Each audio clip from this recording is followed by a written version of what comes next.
All right, so this is a cab of our truck. Steering wheel, pedal, you know, it's almost like a regular truck. We have our heads-up display. So this is a little computer screen that tells us a bunch of things. You can see our truck right here, our hour meter. This is how charged our batteries are. Air conditioning, extra lights, you know, if you're on scene and you need to see something. You know, it's really handy to have, because instead of fiddling with a bunch of switches and trying to figure out what's going on, it's all right here. This is our siren, and I'll blip this for you real quick. It's pretty cool. It has 3 tones. I'm sure you've heard the regular wailing siren before. There's another one that goes woo, woo, woo, woo. That's what we call the yelp. And then there's another one. Now there's 3 in total, called the phaser.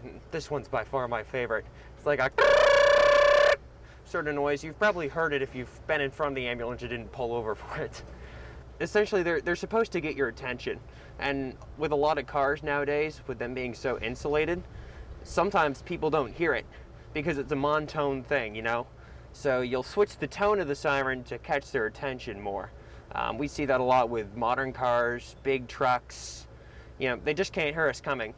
We also have lights down here. We have our big flashing red lights everywhere. We also have these really cool bright white lights on our grill. This is probably the best way to get people's attention, you know, because especially if you're going really fast down the road, people aren't going to hear your siren because it takes time for that siren to catch up with you. And if you're going 50, 60, 70 down the road, especially on the highway, they might not hear the siren. So the lights are probably one of the best things you can have on. Yeah, that's our light system. Here's our radio. You'll notice we actually have 2 radio mics. This one is actually for the siren. You can talk over the siren speakers. So if you need to tell people, hey, stay where you are, I'm moving across the opposite lane of traffic, or, you know, any place that you need to communicate with someone, you can use this microphone for it. Other than that, this one doesn't really get used. This is our primary microphone for our radio system. So I'm not sure if you're familiar with why we use a radio, but essentially it communicates with dispatch. So if we need to tell them we've arrived on scene, if we need to communicate with other responding units, if we need more backup, we'll be using the radio.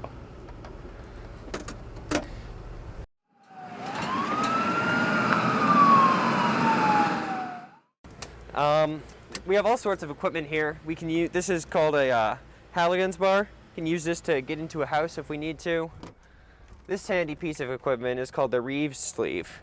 This is great if we need to get someone out of a house, especially if they're in a confined space, because it's rather flexible. It's not nearly as bulky as a stretcher, but you have little handles that you can grab onto. You can get someone out of a really tight space that they've fallen into. We have a big oxygen tank here. We use a lot of oxygen, whether we're giving it to people, use it to power things. We use lots of oxygen, so we have a big tank here. We also have a backup tank right here, because you can never have enough oxygen. This hasn't gotten taken out yet, but this is for ice if we get the ambulance stuck and we need to melt some ice. Shovel, always handy to have. That's pretty much all in here.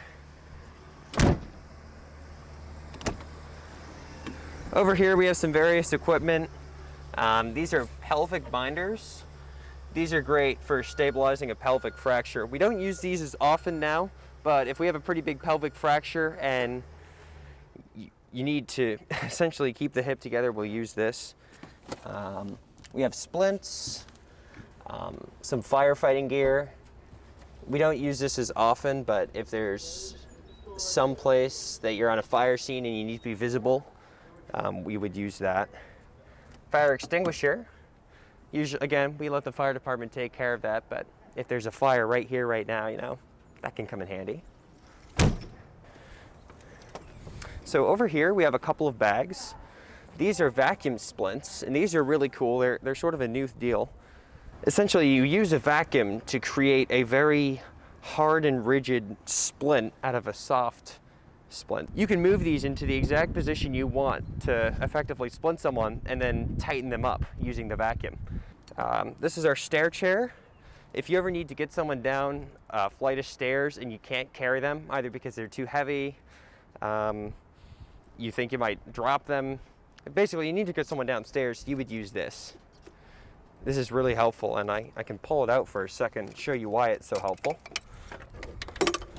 It's really good for, again, tight apartments where you really need to get someone out of and just don't have enough manpower or the equipment to carry them out. So as you can see, it's a pretty straightforward chair. You have wheels at the bottom, but what really helps is this track on the back that unfolds. This will grip onto the edge of stairs and let us slide the person down. So it's adjustable right here, but you put it against the stair and lean it back and just slide them right down it. It's really helpful. So we'll come around to the other side here. We don't have any compartments on the back, we just have the doors for the back compartment. Over here we have some backboards. These are great for getting people who have spinal injuries out.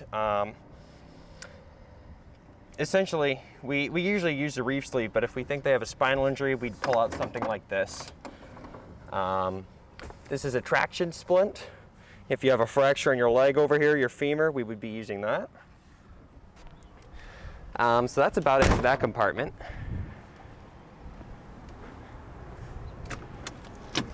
Over here, this is our bag compartment. It actually shares a compartment inside. There are little windows inside the back that you can open up and pull this stuff out of. But this is where we keep all of our important stuff. If we're going into a house and we need stuff, instead of trying to find it all in the ambulance, we'd usually grab this bag because this has almost everything you need in it. 70% of the stuff you need is going to be in here, combined between these bags as well. So this is our jump kit. This is a smaller jump kit called our first in bag. It doesn't have as much stuff as this, but it's really helpful if you need to go into a house quickly and see what's going on, or you're not sure it's a big deal.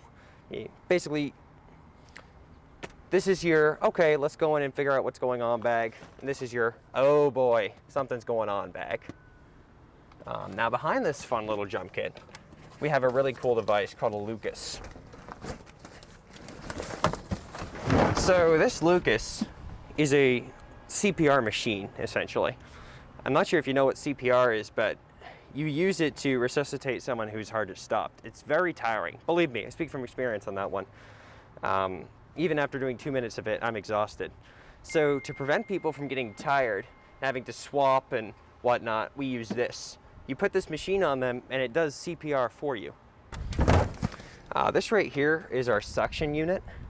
We use this thing if we need to suction someone's airway, because if they vomited, thrown up, vomiting up blood, all sorts of fun stuff, you can use this to clear that, because you can't breathe if there's vomit in your throat.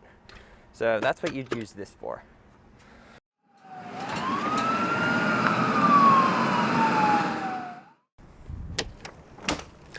All right, so this is the back of the ambulance.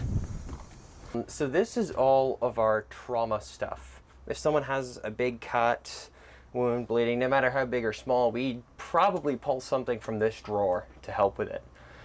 We also have a couple of other things, some bags of fluid, and some cleaning supplies. This is actually rather new. This is some COVID protective stuff. We have N95 masks, gowns, face shields. We also have those in the cab as well, and we usually carry some on us, but that's what that stuff is. Down here, we have linen, because we're not gonna make someone sit on a cold stretcher surface. Believe me, this is uncomfortable. You wanna have some blankets here. This can also help quite a bit if you need to move someone over, so you're not grabbing out their clothes, trying to essentially manhandle them over.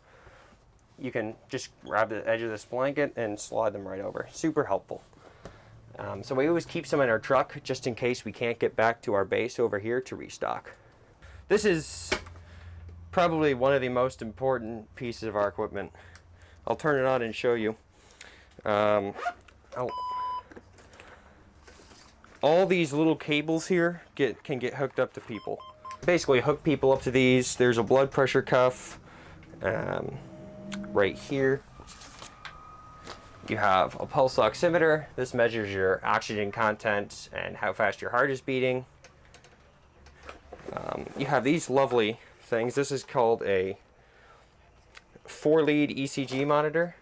it takes a small picture of your heart, essentially, and it can show a paramedic, which I am not, what's going on with your heart. And I'll get to, there's something more to this, I'll touch on that in a moment. You have all sorts of fun buttons on the side here. Most of this is for stuff like CPR, pacing someone, defibrillating someone. We have a couple of modes here. I won't play around with this too much because it's probably hard for you to see. But this thing is really cool and sort of the brains of our operation. Now, I mentioned before that this was a 4-lead. And this essentially uses electricity to take a picture of your heart. But this only has 4 points of contact, so you get a less detailed picture of your heart. If you're really worried something's up with someone's heart, you would attach this 12-lead connector right here. And this will get you a more detailed picture. It's really helpful because then you can give medications for that sort of thing, or give a more accurate report to the hospital on what's going on. So I'm not sure if you remember that outside compartment I was showing you earlier, but this leads to that. If I were to go outside and open up the compartment, this wall would just fold away. As I was saying before, this is our really important stuff. If you really need something bad, you can get to it from in here and outside. So you push in this little piece and it unlocks the stretcher from the ambulance. This is a lock because obviously if you're driving, you don't want it going like this. It's just not good. I mean, so we'll pull this out. And this is where the electric assist comes in. It'll lower that down for me. I can lower the stretcher just by pressing a button, all electric. I can also raise it, and this is where things get really helpful. I'm not doing any lifting right now. It lifts itself, which is super helpful if you need to lift someone. I mean, anyone in general.